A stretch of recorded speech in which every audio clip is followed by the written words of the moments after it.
बिस्मिल्लाहिर्रहमानिर्रहीम अस्सलाम वालेकुम। दिस इज़ डॉक्टर मोहम्मद सारम और इस वीडियो में आज बात होगी क्रैश डाइट के हवाले से। तो बहुत सारे लोग ऐसे होते हैं जो कि क्रैश डाइट करते हैं वज़न को कम करने के लिए। क्रैश डाइट अब किसे कहते हैं?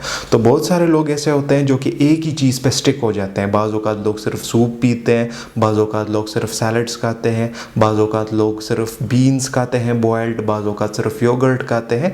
तो इन्हीं चीज़ों पर गुजारा करते हैं। इसके अलावा या तो बिल्कुल कम खाना खाते हैं या बिल्कुल खाते ही नहीं है, कुछ भी चाय वगैरह पी लेते हैं और खाना वगैरह नहीं खाते। उनको लगता है कि हमारा वज़न बढ़ जाएगा या वज़न को कम करने के लिए ये चीज़ें अपनाते रहते हैं। तो इससे कॉम्प्लिकेशंस भी बहुत ज़्यादा बढ़ती हैं और ये तरीका नहीं है सही अपने वज़न को कम करने के लिए। तो आज हम क्रैश डाइट के नुकसानात पे बात करेंगे और इससे बचने के फ़ायदों के बारे में बात करेंगे। तो सबसे पहली बात तो ये है कि हम छोटे बच्चे जब हुआ करते थे तो अभी तक हम एक ही चीज़ सुनते आ रहे हैं अपने एल्डर से कि लाइफ में किसी भी चीज़ के लिए कभी भी शॉर्टकट आपने नहीं लेना। जब भी आप शॉर्टकट लेते हैं तो वो अक्सर बाज़ों का तो वो काम हो जाता है, बट उसके साथ इतनी कॉम्प्लिकेशंस आ जाती है कि वो फिर बंदा समझता नहीं है कि इसके साथ क्या करूं। तो ये हमारी बॉडी है, इसका एक प्रॉपर निज़ाम है। अल्लाह ताला ने इसमें बहुत सारी चीज़ें रखी हुई हैं। तो अगर आप क्रैश डाइट करते हो तो इसके साथ आपको बहुत सारी कॉम्प्लिकेशंस का सामना करना पड़ सकता है। अच्छा, इसके अलावा मैं आपको इतना बता दूं कि फॉर एग्ज़ाम्पल जब एक बंदा रात को सोता है फिर जब वो सुबह उठता है तो उसका वज़न क्या बढ़ चुका होता है?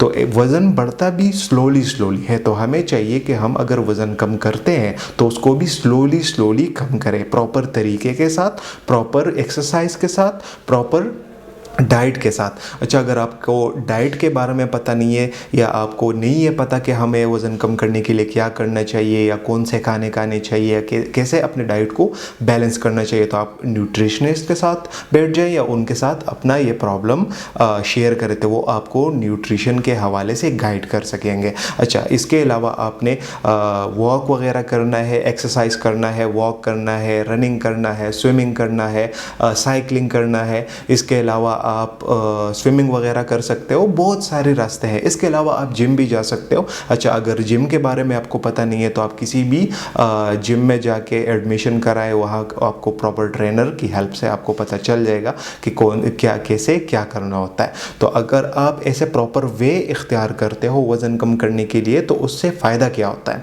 आपके बॉडी में प्रोटीन्स जो होती है, आपकी मसल्स जो होती हैं जो कि प्रोटीन से बेसिकली बने होते हैं, अगर आप क्रैश डाइट करते हो तो मतलब हमारी बॉडी में सारी डिफिशिएंसीज आ जाती हैं, सारा कुछ कम हो जाता है। तो वहाँ हमारी बॉडी को तो ये पता नहीं होता कि मैंने क्या चीज़ खानी है, तो वो प्रोटीन्स को भी खाती है, वो आपको मसल वेस्टिंग भी मतलब आ सकती है। इसके साथ आपके जो फैट्स होते हैं वो भी कम होते हैं। बाज़ औक़ात ऐसे हो जाता है कि आपका वज़न तो कम हो जाता है बट आपकी बॉडी में फैट्स फिर भी रहते हैं क्योंकि आपके मस्कुलर स्ट्रेंथ जो होती है वो कम हो जाती है। तो जब भी आप डाइट करें तो डाइट ऐसे प्लान के साथ करें कि आपके मसल बिल्ट हो, आपके मसल स्ट्रेंथन हो, इसके साथ आपके फैट्स कम हो, तो आपकी बॉडी की शेप भी अच्छी बनेगी, आपकी बॉडी में पावर भी अच्छी होगी, आपकी बॉडी की मस्कुलर स्ट्रेंथ भी अच्छी होगी और आपका वज़न भी कम होता जाएगा। तो अगर आप प्रॉपर वे पे चलते हो तो ये सब कुछ होगा। और अगर आप क्रैश डाइट का रास्ता अपनाते हो तो ये बेसिकली एक बहुत ज़्यादा बड़ा शॉर्टकट है वज़न कम करने के लिए। तो इससे बहुत ज़्यादा कॉम्प्लिकेशंस का सामना हमें करना पड़ सकता है। तो इन चीज़ों को मद्देनज़र रखते हुए अपना वज़न कम करें। ये चीज़, इनमें से एक भी पॉइंट आपने मिस नहीं करना। आपने अगर वज़न कम करना है तो प्रॉपर एक वे में करें क्योंकि ये बॉडी अल्लाह पाक ने हमें दी है और ये अल्लाह पाक की तरफ से हमारे लिए एक गिफ्ट है और हमारी पूरी रिस्पॉन्सिबिलिटी है कि हम इसका प्रॉपर ख्याल रखें। तो अपनी बॉडी का ख्याल रखें और अगर आपने वज़न कम करना है तो प्रॉपर वे के साथ वज़न कम करें। तो आज की वीडियो बस यहीं तक थी। उम्मीद करता हूँ आपको इन्फॉर्मेटिव लगी होगी। चैनल पर विजिट करने का बहुत बहुत शुक्रिया। See you in the next one. अल्लाह हाफिज़।